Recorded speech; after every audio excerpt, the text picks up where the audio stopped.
Ya. Meskipun kan rapid test, swab test kan kayak disogok gitu. Ya disogok kan tidak dimasukkan sesuatu. Kecuali kalau nyogoknya pakai sate atau pakai gulai yang dimasukkan itu beda.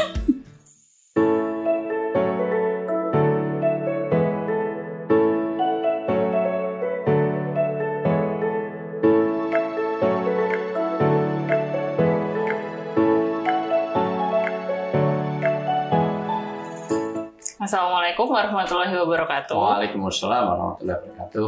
Alhamdulillah kita kembali lagi akan ngobrol-ngobrol seputar pertanyaan-pertanyaan yang udah dikirim teman-teman di acara Femcast, Family Podcast. Aku tanyain ya? Aku jawab ya, Nak. Oke. Kali ini kita akan ngobrolin karena ini masih bulan Ramadan ya. Ya. Jadi pertanyaan-pertanyaan Ini yang bulan masuk. Ramadan ya? Iya. Bukan bulan puasa. Ya bulan puasa Ramadan, bulan suci puasa Ramadan. Wush, subhanallah. Marhaban ya Ramadan. Alhamdulillah ya. Nah karena ini masih bulan puasa, bulan suci dan bulan Ramadan, makanya banyak pertanyaan-pertanyaan dikirim teman-teman tuh masih seputar ini. Ya. Jadi kita akan membahas amalan-amalan di bulan Ramadan, terutama amalan di paruh akhir bulan Ramadan. Ya, supaya kita ada ilmu, karena al-ilmu imamul amal. Ilmu itu adalah panduan dari orang beramal. Tidak mungkin kita beramal sempurna kalau tidak tahu ilmunya. Bagaimana kita mau sholat kalau kita tidak tahu cara sholatnya? Maka ilmu itu penting. Maka menuntut ilmu itu wajib, fardu bagi orang mukmin. Maka kita bikin podcast. Iya. Makanya biar nonton biar mendapat ilmu. Oke, kalau gitu kita langsung ke pertanyaan pertama ya. Ustadz, apakah benar jika malam Lailatul Qadar itu dapat dilihat dengan mata telanjang? Dan saya pernah membaca sebuah hadis Rasulullah Shallallahu Alaihi Wasallam bersabda, barang siapa yang terjaga untuk mendapatkan malam Lailatul Qadar, kemudian mendapatkannya, maka telah diampuni dosa sebelum dan sesudahnya. Apa makna hadis tersebut? Ya, karena Lailatul Qadar itu adalah semangat dia dapat kebaikan dalam mengamalkan agama, ya dia terampuni. Memang orang man amal amilan sholihan, siapa yang beramal amal soleh tanpa ada syirik, maka dia akan dapat amalan. Begitu dalam surat Al-Kahfi ayat 110. Artinya bahwa orang dapat Lailatul, bahwa ada tanda-tanda, ya Rasulullah mengatakan dia tidak terlalu panas, tidak terlalu dingin, tidak terlalu gelap, tidak terlalu terang. Tetapi apakah itu kalau memang di negara-negara yang sedang musim hujan ya mungkin mendung nggak kelihatan. Tetapi tidak ada ciri-ciri khusus dalam pengertian begitu banyak isyaratnya, tetapi tidak ada yang definit. Dan Rasulullah sendiri di malam ganjil. Karena ganjil sini juga beda dengan ganjil yang ada di Arab Saudi atau ganjil di Amerika. Karena kita berkebalikan waktunya. Jadi dari sisi ini yang penting kita semangat. Karena Lailatul Qadar itu diyakini di 10 hari terakhir. Disitulah Rasulullah itu sudah meninggalkan aktivitas duniawi sampai jarang pulang. Full iktikaf di masjid. Hanya hajat-hajat yang insaniah, artinya keperluan-keperluan untuk makan, untuk keperluan, bahkan makan pun dikirim. Nah ini makanya disitulah di masjid. Maka nanti etikaf tidak bisa di kafe, di diskotik, nggak bisa. Nah, ya, harus di masjid aja, masjid jami. Ya, tidak bisa di musola sendiri atau di tempat dugem, nggak bisa. Gitu. Dugem itu naik bajai, duduk gemetar, luar biasa ya. Gitu. Jadi dari sisi ini saya lagi di masjid jami dan semangatnya itikaf itu adalah untuk takarub kepada Allah. Tapi kalau itikaf sambil membawa nonton airport, Korea, nonton drakor atau home run misalnya itu, maka yang dari sisi itu maka itu bukan itikaf gitu ya. Karena ada orang yang tertidur di masjid ternyata dia pakai headset itu ngiring lagu-lagu itu semuanya itu. At-tahiyat, takbir aja belum tidak at-tahiyat. Ya. Oke, berarti kan ini kayak Lailatul Qadar itu dapat dilihat dengan mata telanjang atau enggak? Enggak bisa karena sifatnya ghaibiyah, sifatnya ilahiyah. Jadi tidak bisa dilihat dengan mata telanjang. Itu Lailatul Qadar turun itu semuanya kita potret nggak bisa. Jadi tidak bisa divisualkan. Cuma ada kriteria tanda-tandanya, tapi nggak tahu yang jelas. Iya. Oke, lanjut pertanyaan selanjutnya. Ustadz, apakah benar bahwa iktikaf adalah suatu amalan atau sunnah Rasulullah, tetapi saat ini kok banyak yang tidak melakukannya? Apa sebenarnya tujuan iktikaf? Bagaimana jika seorang perempuan melakukan iktikaf di rumah saja? sepanjang riwayat i'tikaf itu di masjid aja jami. Jadi tidak bisa dilakukan di rumah. Kalau di rumah bukan i'tikaf, taqarrub, yaitu kita mendekatkan diri kepada Allah. Sama-sama mendekatkan diri kepada Allah. Sama dengan ziarah kubur. Ziarah kubur itu ya di kuburan. Nggak bisa ziarah kubur itu pakai virtual. Nah, nggak bisa. Karena itu beda. Apalagi kita bermakmum secara virtual. Dengan masjid di Mekah. Padahal Mekah itu sholatnya apa, sini sholatnya apa, kan nggak jelas, nggak bisa. Jadi i'tikaf harus di masjid, tidak bisa di rumah. Dilakukan di rumah itu bukan i'tikaf, itu taqarrub pada Allah, doa, apalagi di sepertiga malam. Itu Allah membuka praktek kita, dan itulah orang yang bertakwa, itu orang yang fis sahar, di dalam sahur dia yastaghfirun, orang-orang itu sangat mintawan. Begitu dalam surat Waqiah disebutkan ciri orang yang bertakwa itu senantiasa mohon ampun di sepertiga malam. Sepertiga malam bukan nonton bola, bukan nonton drakor, bukan nonton apa, tapi bagaimana dia banyak istighfar. Pertanyaan selanjutnya, Ustadz, di bulan Ramadan ini saya melaksanakan umroh. Sesuai dengan jadwal, saya akan sampai di Mekah saat waktu zuhur. Sebagaimana telah diketahui, jika seorang sedang umroh wajib meminum air zam-zam setelah sholat di belakang makam Ibrahim. Bagaimana menurut Ustadz, apakah saya harus meminum air zam-zam atau membatalkan puasa atau tetap berpuasa? Oke, sebelum jawab ini saya jawab dulu. Bagaimana di bulan ini kok nggak bisa i'tikaf karena situasinya mungkin pandemi. Sesuatu yang terlarang itu membolehkan sesuatu yang dilarang saja dibolehkan kalau kondisinya darurat. Idealnya sholat itu ya harusnya lurus dan rapat. Tetapi kondisinya pandemi maka menjaga jarak. Idealnya sholat itu nggak boleh pakai tutup masker, itu makruh. Tapi karena kondisinya untuk menolak bahaya dijalukan ya benar malah pakai. Ya, saya tidak mau pakai dalil yang segitu banyak karena kita ini tidak lebih pintar daripada majelis ulama, kita tidak lebih pintar dari ulama-ulama Mekah dan Madinah. Dan ternyata ulama Mekah Madinah saja itu jauh lebih pintar dari kita, fatwanya seperti itu. Dan beliau itu hafal Quran, dia lebih pintar daripada pemirsa. Jadi kita ikut saja. Sebagaimana kalau kita itu ke dokter, nggak usah diterangkan resep ini kandungannya apa, komposisinya gimana. Kalau diterangkan 8 SKS, kita udah bilahi taufik walidayah sebelum kita meminumnya. Kasih resep dokter, asal dia dokter spesialis, dokter itu sudah dibeliin aja terus diminum. Nggak usah mempelajari dulu 8 SKS. Nanti belum lagi nih mau sakit Israel sudah datang sebelumnya. Pertanyaan berikutnya kaitannya dengan bagaimana orang umroh. Ya namanya juga puasa, orang puasa. Dan Mbak Iva waktu itu nggak ikut ya waktu puasa. Ya oke. Saya kalau bimbing umroh ya namanya puasa ya, maka bukan kewajiban. Meminum air zam-zam itu bukan kewajiban. Jadi kewajiban yang namanya syarat rukun sahnya umroh itu yang penting satu mikot, pakai ihram, tawaf, sa'i, tahallul, sudah. Minum air zam-zam itu tidak ada kewajiban. Tidak ada dosa sama sekali, tidak ada salah sama sekali. Bahwa Rasulullah melakukannya, iya. Itu. Dan ketika minum, karena ma'u zam-zam lima suri balakum, air zam-zam itu terserah niat apa yang ada di dalam peminumnya. Minta sehat, minta rezeki lancar, minta apa, dan itulah disunahkan. Tetapi sekali lagi tidak ada kewajiban seperti itu, apalagi kita sedang puasa. Dan itu tidak dilakukan oleh semua yang umroh.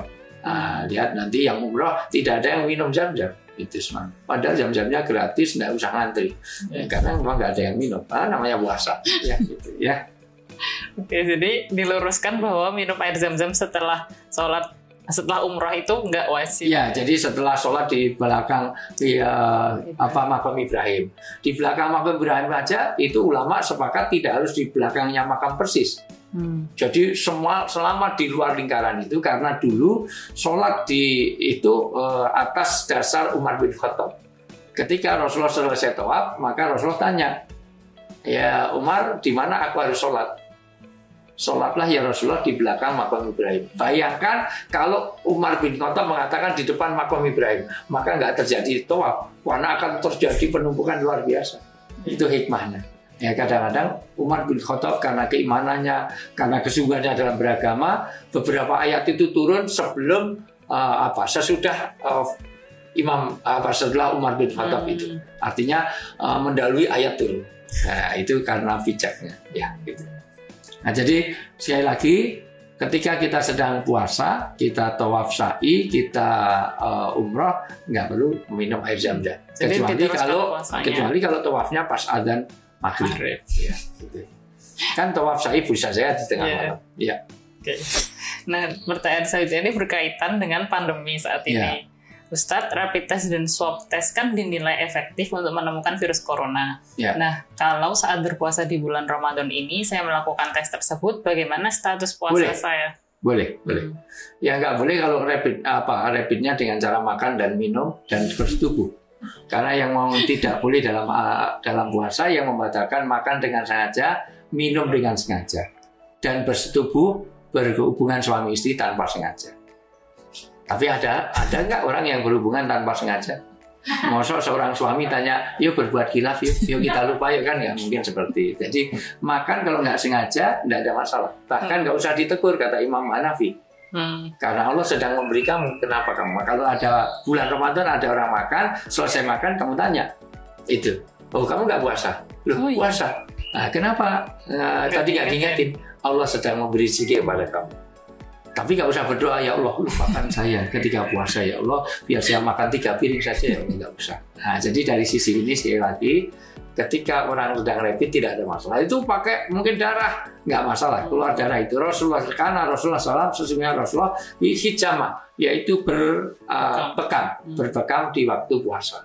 Itu juga mengeluarkan darah, nggak apa-apa. Yang tidak boleh mengeluarkan darah untuk Mbak Iva, yaitu sedang menstruasi atau sedang haid atau nifas. Ya. Meskipun kan rapid test, swab test kan kayak disogok gitu. Ya disogok kan tidak dimasukkan sesuatu. Kecuali kalau nyogoknya pakai sate atau pakai gulai yang dimasukkan itu gitu. Nah, meludah juga nggak masalah. Jadi nelan ludah nggak apa-apa karena sesuatu yang sudah ada di mulut. Kecuali kalau udah di luar kita jijik ya itu.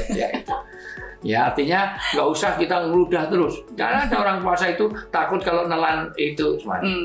Bahkan sisa makanan sisa makanan di gigi itu kalau dapat tidak harus dikeluarkan. Kalau memang dikeluarkan lebih baik. Tapi kalau tertelan tidak batal. Tapi ya jangan menyisakan pas sahur, menyisakan yang banyak di situ terus nanti. Ya diselipin yang banyak, di sate 3 tusuk diselipkan. Nah itu ngakali hukum. Kayak orang yang makan permen sebelum adzan subuh, dimakannya yang 1 kilo ditaruh di sana, itu ngakali hukum. Ya. Pertanyaan terakhir tentang zakat. Ya. Ustadz, bagaimana ketentuan membayar zakat yang benar? Jika membayar zakat melewati batas, apakah zakat tersebut tetap sah atau hanya dianggap sedekah? Tetap sah. Kalau zakatnya itu zakat fitrah, memang sebelum didirikannya sholat. Nah, jadi zakat fitrah itu ditunaikannya sebelum berdiri sholat id. Maka ketika itu ada seorang sahabat ngasihkan zakat fitrah setelah sholat id. Maka oleh Rasulullah dilimpar untuk memberitahu kepada semuanya zakat fitrah itu ditunaikan sebelum sholat id. Ini bukan zakat, itu sedekah biasa. Nah, karena idealnya dulu minimal sebelum berangkat id, sholat id itu membagikan zakat fitrah. Artinya kalau panitia nggak ada masalah, tetapi dari yang berkewajiban zakat fitrah itu nyerahkannya harus sebelum sholat. Pembagiannya boleh setelah sholat. Ya pembagian. Tuh. Jadi kalau misalnya melewati batas, zakatnya dianggap sedekah. Sedekah ya, kalau itu zakat fitrah. Tapi kalau zakat mal tidak ada. Ya. Oke. Gitu. Dan zakat itu tanda sedekah adalah burhanun. As-shadaqatu burhanun. Sedekah adalah tanda apa? Tanda keimanan. Karena orang yang paling jahat di seluruh dunia, pencuri yang paling kejam adalah orang yang punya penghasilan tapi nggak mengeluarkan zakat. Karena mohon maaf dia mencuri miliknya orang miskin. Kurang ajar, ngambil kok miliknya orang miskin. Orang miskin kok dicuri. Walaupun di Indonesia ada yang lebih parah. Ngambil miliknya orang miskin dibagi-bagian kepada orang kaya. Padahal itu bansos. Wallahu a'lam. Oke, pertanyaannya sudah selesai. Alhamdulillah. Ada closing. Pertama, Ramadan itu asyamu al-imsak. Inti dari Ramadan adalah menahan diri. Maka saatnya ini menahan diri dari semua hal. Imam Ghazali mengatakan puasa bukan sekedar makan, minum, dan syahwat, tetapi seluruh organ kita, seluruh hati kita. Jadi dari pandangan, dari penglihatan, pendengaran, sampai hati kita, dari tangan, kaki, semuanya kepada sesuatu yang tidak diridhoi, itu kepada sesuatu yang diridhoi. Artinya setiap ada syahwat untuk melakukan sesuatu apapun yang Allah tidak ridho, disitulah kita puasakan. Dengan puasa, insya Allah tidak ada orang korupsi, tidak ada orang memperkosa, tidak ada prostitusi, tidak ada miras, segala macam. Kenapa? Karena inti puasa adalah imsak. Kita selalu sebelum azan subuh kita imsak. Itu artinya bukan kok lampu kuning, artinya tanda kita harus menahan diri. Ya. Mudah-mudahan puasa kita senantiasa diterima oleh Allah. Kalau man shoma Ramadhana imanan wahtisaban ghufirallahu ma taqaddama min dzanbi.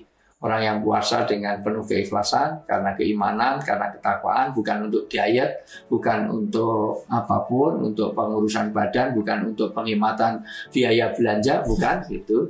Pada kenyataannya kadang-kadang bulan Ramadan malah belanjanya lebih ya, karena ada euforia. Sehari nggak makan, begitu buka puasa langsung bakso, soto, siomay, rujak, lotis, Pak. Semuanya masuk sampai mentok di leher. Nah, jadi dari sisi ini jangan sampai kita terjadi euforia. Mudah-mudahan puasa kita terima. Waalaikumsalam. Oke, kalau gitu makasih ya udah jawab pertanyaannya. Makasih teman-teman udah nyimak sampai akhir. Karena ini bulan Ramadan udah memasuki paruh akhir, tetap semangat puasanya. Kita kejar pahala-pahala yang lebih, jangan malah kendor semangatnya. Siap. Kalau teman-teman masih punya pertanyaan baik seputar Ramadan, Idul Fitri, zakat atau topik-topik lainnya, bisa ditanyakan lewat komen YouTube di bawah atau melalui DM di Instagramnya Ayah di @ustadzujanto.official. Jangan lupa juga follow akun nasihat sehari-hari dari Ustadz Wijayanto di @nasihatui.